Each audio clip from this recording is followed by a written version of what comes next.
بسم الله الرحمن الرحيم. سلام الله ورحمته وبركاته على الجميع وعلى هالبيبي. أحلى سلام وأطيب كلام معطر بالحب والإحساس.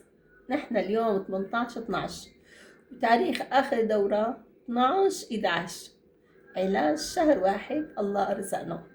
هذا دليل إنه تقبل جسمك ونظافة جسمك وتوفيق من الله سبحانه وتعالى. 12 كل 19 شهر، يعني هلا المفروض شهر رح نقيسه. والله على اللبرة، اللهم صل على النبي، ما شاء الله ما شاء الله ما شاء الله يا هبوشي. 5 أسابيع كل 19 شهر شهر جديد. حمل ممتاز. المرحلة الأولى من الحمل شو بنوصي؟ بنوصي إنه تتجنبي طالما هذا أول حمل وأول حمل. هذا أول حمل. أول حمل تجي لعندي فيه، يعني أنت عندك ولد سابق، بس هي أول حمل تجي لعندي فيه. أول الحمل يعني قصدي أنا إنه بدء الحمل، إنه 5 أسابيع.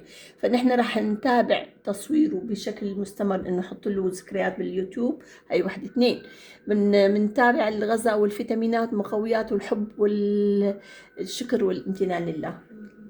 يعني إنه أنا هالحمل هلأ مسكته من بداية، من قبل ما يصير. فهلا هيك بدنا نشوف قديش بده يكون مميز، لاني فحصتك من قبل ما تحبلي، مزبوط. فهيك قصدي انا. يلا انا بحبك كثير، بحبكم جميعا.